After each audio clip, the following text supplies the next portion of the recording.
한 여자아이가 있었는데요. 얘가 뻐드렁니 때문에 친구들한테 놀림을 많이 받았대요. 이럴 때 엄마가 감싸줘야 되잖아요. 그런데 이 엄마까지요, 이 딸인데 뻐드렁니가 있다고요. 엄마도 딸을 창피했다는 거예요. 뭐 이런 엄마인데, 근데 이런 엄마였지만 엄마가 8살에 돌아가셨다고 합니다. 또 9살에는 남동생이 하늘나라에 갔고, 또 10살에는 아빠가 좀 술주정이 있는데 아빠까지 돌아가셨다는 거예요. 그 전까지 비록 엄마의 사랑도 조금 비교적 잘 못 받고 술주정뱅이 아빠였지만 집안은 괜찮게 살았대요. 그래서 어렵지 않게 살았다고 하더라고요. 근데 갑자기 10살에 그 아빠까지 돌아가시면서 이 집안이 망했답니다. 그래서 이 어린애가 근근히 살게 됐대요. 근데 어려서부터 근근히 살지만 삶을 비관하지 않았대요. 참 주어진 환경에서 열심히 살았답니다. 이제 어른이 돼가지고 결혼도 했고요. 애를 6이나 낳았는데 안 좋은 일이 이제 사라진 줄 알았는데요. 애를 하나 먼저 보냈대요. 자식을 하나 보냈대요. 또 남편이 39살이 돼서 소아마비에 걸려서요. 갑자기 걷지 못하고 휠체어를 타는 신생아가 됐대요. 야, 뭐 이런 인생이다 있나 싶을 정도로 진짜 불행이 끝이 없죠. 하지만 남편이 이렇게 됐다고요. 이 절망하지 않았대요. 남편은 낙심해서 있는데 아내가 남편을 끝없이 격려하고 내조합니다. 그 남편이 힘을 냈어요. 이 남편이 나중에 뭐가 됐냐? 미국의 대통령이 됩니다. 네, 바로 이분이에요. 한번 보여주시겠어요? 그 이름이 A.E. 루즈벨트래요. 그 남편 얘기가 아니라 오늘은 아내 얘기이기 때문에 아내 얼굴을 보여드립니다. 전무후무하게 미국에서 대통령을 4번이나 한 프랭클린 루즈벨트 대통령의 부인이래요. 미국 사람들이 가장 존경하는 영부인입니다. 안나 엘리너 루즈벨트입니다. 이분이 여러분 방금 짧게 말씀드렸는데 이렇게 계속 반복되는 어려움에도 인생을 포기하지 않은 이유가 뭐겠어요? 첫 번째는 의지가 강해서 그렇겠죠. 보통 사람 같으면 이런 의지를 못 살 것 같아요. 그것도 당연하지만 또 한 가지 이유는 자기 인생이 소중하기 때문 아니겠어요? 네? 여러분 그렇잖아요. 세상에 어떤 인생도 막 살아도 되는 인생이 없고 허접하게 살아도 되는 인생이 어디 있어요? 사는 모습이 어떻건 여러분 우리 인생은요 존귀한 인생들, 귀한 인생들 아니겠습니까? 그래서 이 안나 루즈벨트도 그렇게 열심히 끝까지 낙심하지 않고 살았던 거겠죠. 이거 다르게 표현하면은요 사람은 누구나 잘 살고 싶어 합니다. 상황이 어떻든 형편이 어떻든 그걸 넘어서려고 하고요 열심히 살고 잘 살고 싶어요. 아마 여기 있는 분들 중에 한 분도 못 살고 싶다, 인생 망치고 싶다 그렇게 생각하는 건 없을 거리요. 그렇겠죠. 근데 여러분 우리 성도들에게 그럼 우리에게 잘 산다는 거는 어떤 걸까요? 우리가 기대하는 거 있잖아요. 돈 많이 벌고 부자 되고 이거 다 기대하는데 다 여러분 그게 하나님께서도 원하시는 잘 사는 삶이겠느냐 하는 거예요. 그렇지 않다는 거 아마 여러분도 다 아실 겁니다. 우리 성도들에게 잘 사는 건요 돈보다 더 중요한 거 하나님께서 나에게 주신 사명을 발견하는 거고요.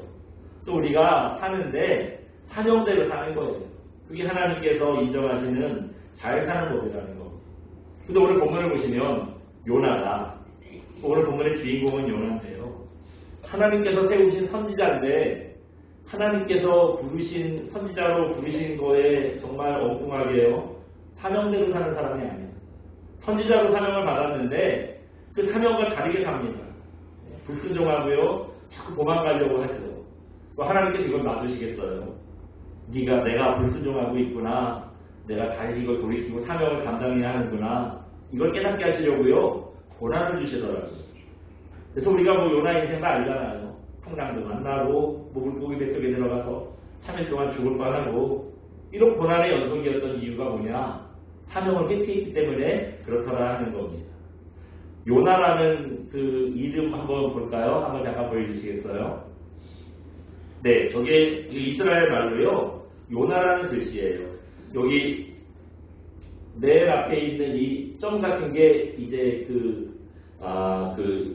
요드라는 다음이고요. 이음 발음이 나요. 그리고 여 점이랑 짝대기가 이제 오 발음이 나는 그런 뜻이에요. 합치면은 그래서 이음과 오 이렇게 두 개가 합쳐지다 보니까 이요 해서 이게 요가 되는 거예요. 그리고 또 뒤에 이렇게 보면은 이거는 눈이라는 자음이거든요. 눈이니까 니은 발음입니다. 전에도 한번 말씀드렸는데 여기 T자가 조그만 거 이건 이제 모음인데 아 발음이 나는 모음이에요. 니은에다 아 발음이 나니까 뭐가 돼요? 나. 근데 희미하게 이건 이제 헤드라는 이스라엘 알파벳인데 히읗 발음이 나요. 그래서 발음이 나는 듯하게 안 나는 듯하게 하는 거라 합치면은 우리 희훈이 말은 이렇게 읽는 게 아니라 이렇게 읽는다 그랬죠. 그래서 이요나 이렇게 되는 게 이제 요나 우리가 요나는 이스라엘 말의 발음이라는 거거든요. 근데 뭐 요거 말씀드리려고 한 건 아니고 그냥 참고적으로 잠깐 말씀드린 거고요. 요나라는 말에 사람 이름의 뜻이 말고요. 한 가지 뜻이 더 있어요. 그 뜻이 뭐냐? 한번 보여주시겠어요? 예. 뭐래요?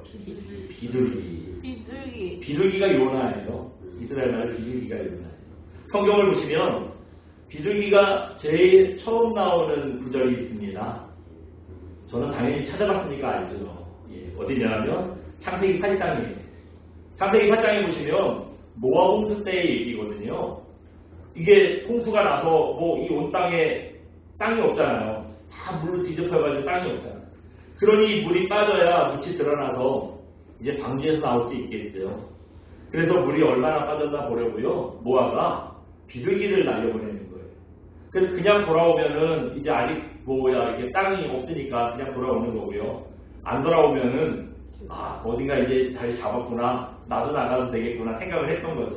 그래서 내보냈는데 창세기 8장 11절 보니까 저녁 때가 다 돼서요. 감람나무 이파리를 하나 물고 온 거예요. 무슨 뜻이에요? 이제 물이 다 빠져서 나무가 잎사귀를 낼 정도로 이제 홍수 이전 상태로 돌아왔다는 거죠. 세상이 이제 정상이 됐다는 거예요. 그래서 노아가 이제 홍수 심판을 끝내고 가족들과 살 수 있게 됐다. 그런 사건을 볼 수가 있습니다. 근데 이렇게 이제 물이 다 빠지고 노아 가족들이 살아난 거, 이거 다른 말로 하면 구원이라고 우리가 이해해도 되겠죠. 구원이라고 얘기할 수 있잖아요. 비둘기는 구원의 소식을 전하는 그런 역할이 있는 그런 상징하는 동물입니다. 그렇다면 여러분 오늘 본문에 나오는 요나도 이름이 요나, 비둘기라고 했잖아요. 그러니까 요나도 어떤 삶을 살아야 돼요? 구원의 소식을 전하는 그런 역할을 하면서 살아야 돼요. 근데 과연 요나가 그렇게 살았을까요? 정말 하나님께서 원하시는 대로 사람들에게 구원의 소식을 전하고 복된 소식을 전하는 인생을 살았을까요? 정말 그렇게 살았는지 오늘 본문 2절 우리 한번 확인해 봅니다. 2절 한번 읽어봅니다. 시작. 너는 일어나 저 큰 성읍 니느웨로 가서 그것을 향하여 외치라. 그 악독이 내 앞에 상달되었습니다. 아멘. 하나님께서 요나에게 어디로 가라 그래요? 저 큰 성읍 니느웨로 가라 그랬어요. 예.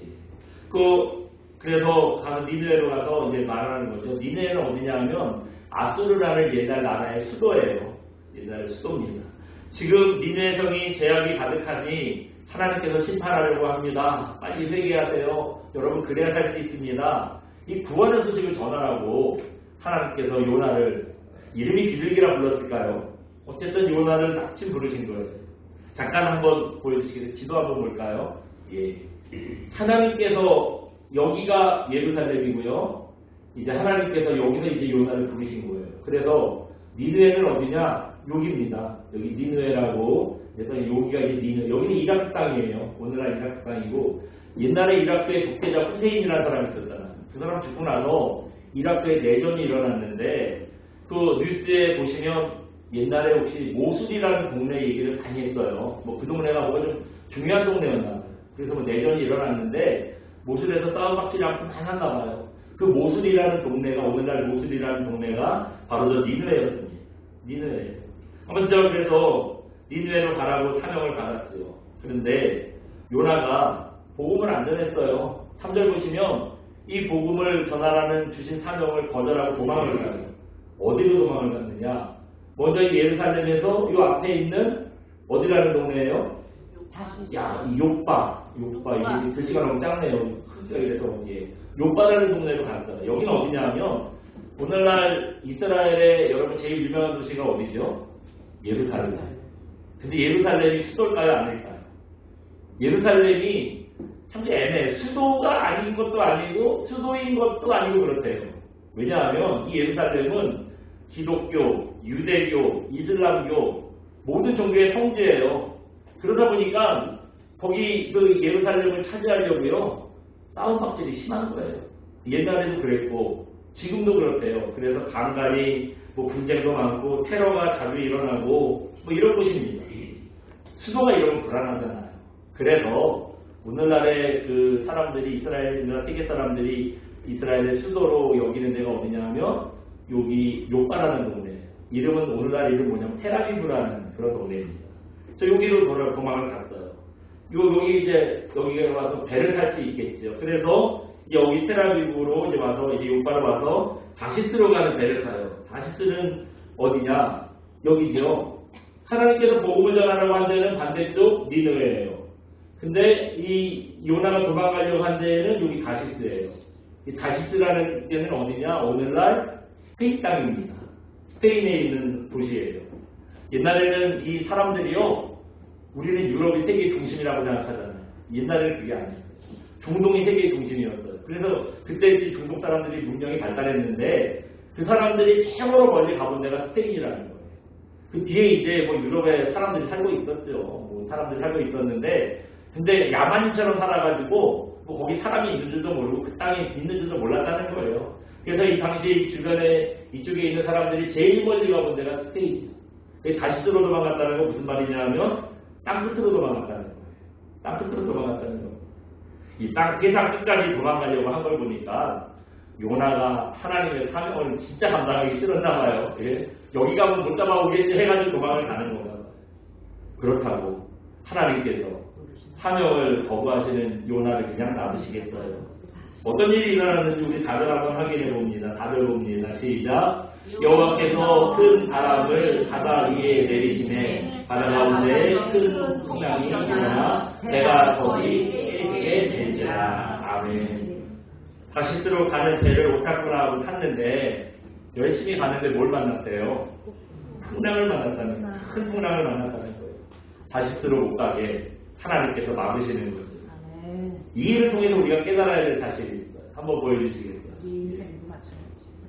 같이 한번 봅니다. 주신 사명대로 살면 인생이 형통합니다.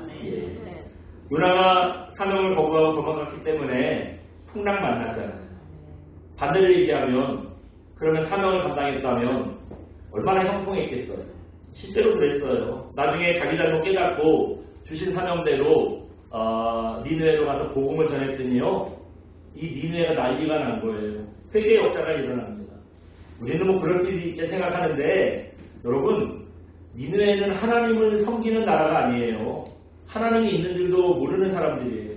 그런 사람들이 웬 뭐 그냥 하나 사람이 와가지고 내가 믿는 하나님이 이성이 제약이 가득하다고 이성 곧 망하게 심판하신다 그럽니다. 빨리 회개해야 돼요. 그럼 여러분 그 말 듣겠어요? 그 시덥지 않은 놈이 와서 별얘기 다 한다고 와서 뭐 별일 다 겪을 거잖아요. 뭐 이렇지 않겠어요. 근데 회개하라는 이 하나님의 선포예요. 이유를 안 알아요.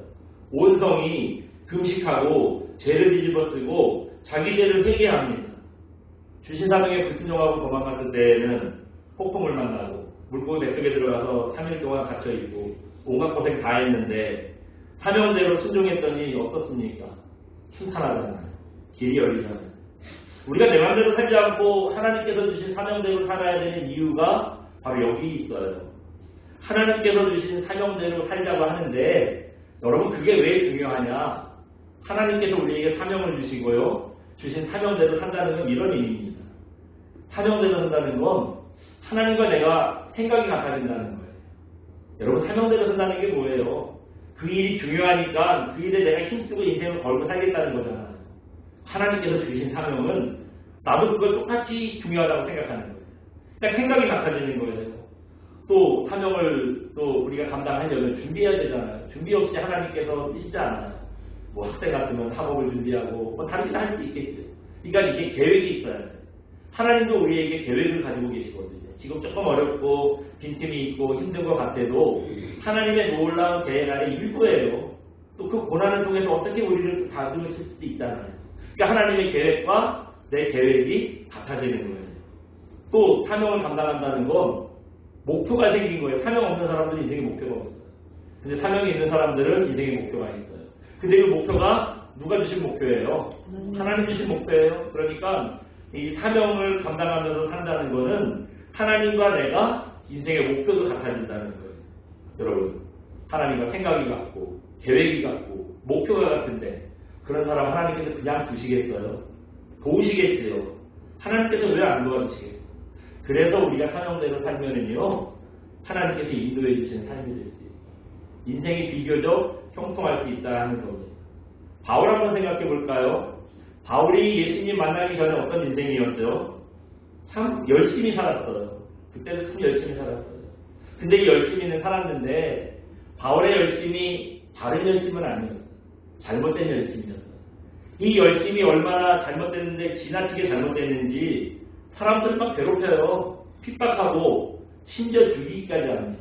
사도행전 7장에 보시면 그 최초의 순교자가 스데반 집사님이라는 분인데요. 이 일을 주동한 게 바울이었다 얘기를 해요. 예수님 만나기 전에 바울이 그런 사람이에요. 예수 믿는 사람들 그게 잘못됐다고요. 사람들을 잡아다 돌로 쳐서 죽이기까지 했어요. 근데 이렇게 하나님의 뜻과 상관없이 살면은 사람들이 열심히 사는 것 같은데요.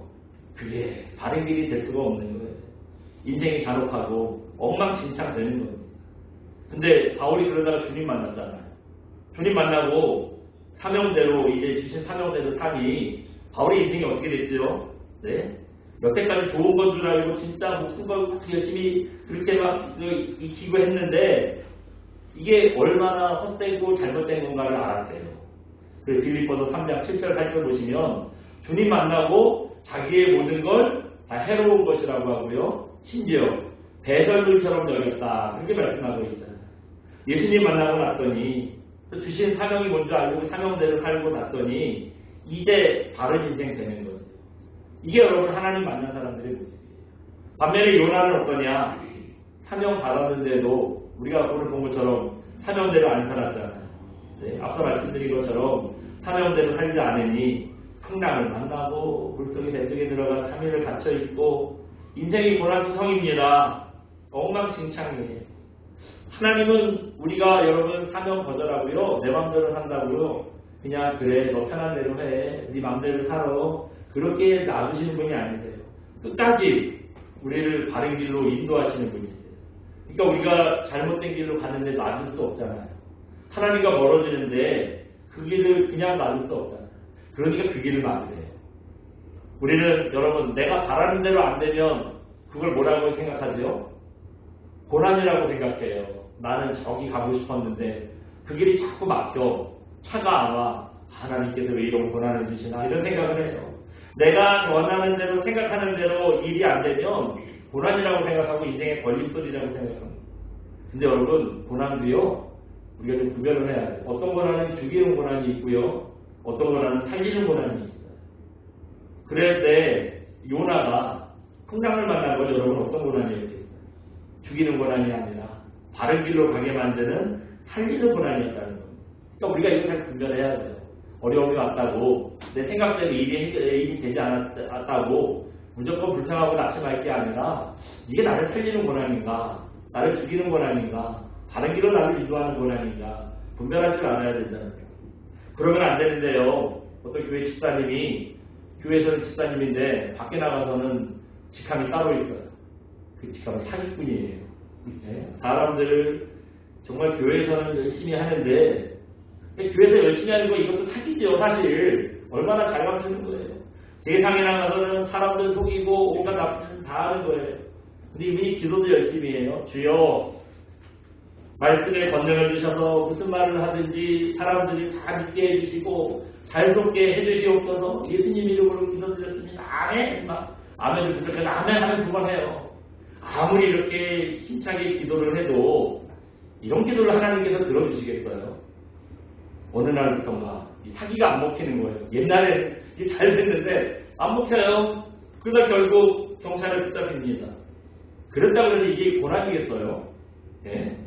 은혜죠. 은혜예요. 깜빵에 들어가서 죄값은 치르지만 이 고난 덕분에 죄를 깨닫고 회개하고 바른 길로 돌아온다면 이거 죽이는 고난이 아니라 살리는 고난이잖아요. 오늘 요나가 받은 이 고난이 바로 그런 고난이라는 겁니다. 큰 폭풍을 만나도 여기서 물에 빠져 죽는 줄 알고 물고기밥이 되는 줄 알았는데 이게 오히려 불순종의 죄를 깨닫게 하시는 살리는 고난 아니었습니다. 그래서 우리가 한 가지 더 깨달아야 할 게 있어요. 한번 잠깐 보여주시겠어요? 같이 봅니다. 인생의 평가. 지금 처한 환경이 아니라 그리스도 안에 있는가로 평가되어야 합니다. 아멘. 여러분 인생이 뭘로 평가되어야 되는데요? 내가 지금 예수님 안에 있느냐 이걸로 평가되어야 된다는 거예요. 네. 우리는 다 어떤 환경에 처해 있냐 내가 지금 상황이 어떠냐 이걸로 자꾸 인생을 평가하려고 해요. 네. 그래서 인생이 형통한지 일이 잘 안 되고 고난이 있는지 이걸로 평가를 하려고 합니다. 형통하면은 좋은 인생이라고 그러고 고난이 좀 있으면은 이게 실패한 인생이라고 그러고 우리가 그러죠. 근데 여러분 다 살아보셔서 알지만 이거 그렇게 큰 의미가 없어요. 살다 보면 고난당할 때도 있죠. 또 그런 날만 있던가요? 어느 때 일이 잘 될 때도 있어요. 형통할 때도 있어요. 네. 그리고 또 어느 때는 나쁜 사람이 좋은 사람보다 더 일이 잘 될 때가 있어요. 억울한데 그럴 때가 있어요. 이런 거 보면 참 신앙이 흔들리죠. 나는 신앙 지키느라고 손해도 보고 뭐 멀리 돌아도 가고 어렵게 하는데 어떤 사람들은 막 죄도 짓고 막 불법도 저지르고 하는데 일이 잘 돼. 나보다 더 잘 돼요. 정말 그럴 때는 내가 지금 뭐하고 있는 짓인가 바보짓 하는 건가 참 믿음이 흔들리잖아요. 어떤 분이 그러더라고요. 미국에 갔는데 이민을 갔어요. 자기가 가진 자격으로는 시민권을 충분히 받을 수 있는 그런 자격이었어요. 근데 사기를 맞았어요. 이거 우리 같으면 그냥 우리가 관공서에 신청서 쓰고 신청하면 되잖아요. 미국은 웬만하면 모든 일, 웬만하면 다 변호사를 끼고 해야 된대요. 그래서 이 비용이랑 뭐 여러 가지 뭐 해가지고 뭐 줬는데 변호사가 돈만 받아서 나는 거예요. 그랬다는 거 사기 맞았어요. 근데 비슷한 시기에 자기가 아는 사람도 미국에 왔대요. 근데 이 사람은 자격이 안 돼. 어쨌든 가면은 무조건 불법 체류자야. 근데 이 사람 영주권 받았대요. 어떻게 받았냐? 프로콜을 써가지고 돈으로 불법으로 받았다는 거예요. 여러분 이럴 때 우리가 뭐 기대하죠? 저거 지킬 거야. 저 잘못이 저거 밝혀질 거야. 여러분 그래서 그거 다 밝혀져서 벌 받고 뭐 추방당하고 이렇게 바라잖아요. 그게 하나님의 공이잖아요. 하나님 정의로운 분인데 왜 악한 사람이 잘 되게 놔두시겠어요? 근데 안 그랬대요. 그 사람은 불법으로 영주권 받았는데 그게 잘 통해서 승승장구하고요. 자기 영주권 못 받았잖아요. 나중에 받긴 받았는데 한 10년 동안 진짜 어렵게 살았다는 거예요. 이러니 믿음이 흔들리지 않겠어요.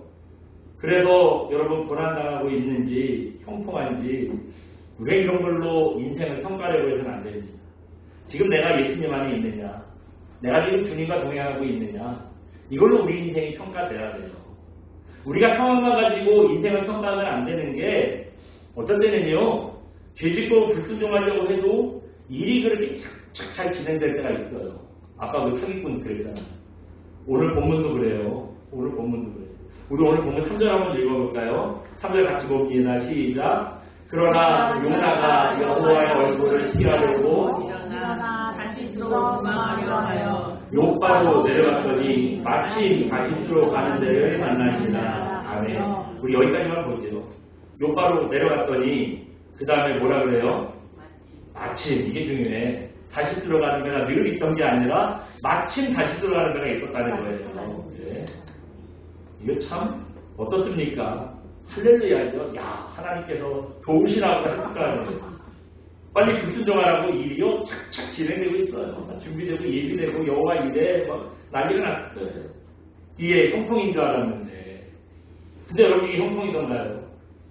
이거 사명에 불순종하게 만드는 마귀 역사예요. 막이 없어요.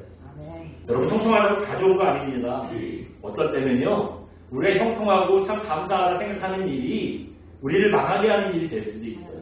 하나님께서 길을 여시는 게 아니라 그게 마귀의 유혹하는 자리가 될 수 있다는 거예요. 예.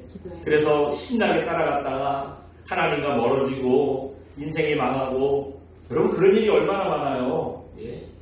장사를 시작했는데, 여러분 장사라는 게 주말에 안 할 수 없잖아요. 주말에 문을 열고 주말에 너무 잘 돼. 처음에는 양심에 찔렸는데 하나님께서 복을 주셨나? 또 주말에도 열심히 장사를 해요. 교회는 못 나가. 여러분 이게 복인가요? 저주인가요? 우리 다 돈 많이 버니까 복이라고 생각해요. 근데 이거 여러분 복이 아니잖아요. 돈 버는데 정신이 팔려서 하나님과 멀어지고 영혼이 망가지는데 이게 저주 아니에요. 이게 저주잖아요. 그렇기 때문에 어떤 환경이냐, 고난을 만나냐, 형통하냐, 이런 걸로 여러분 그 인생 평가해서는 안 됩니다. 살다 보면 고난이 있을 수도 있고요, 형통할 수도 있어요. 환경이 바뀌기 쉽습니다. 그래서 우리가 어떻게 살아야 하느냐, 로마서 1장 17절 보면 그 방법을 가르쳐주고 있어요. 한번 보여주세요.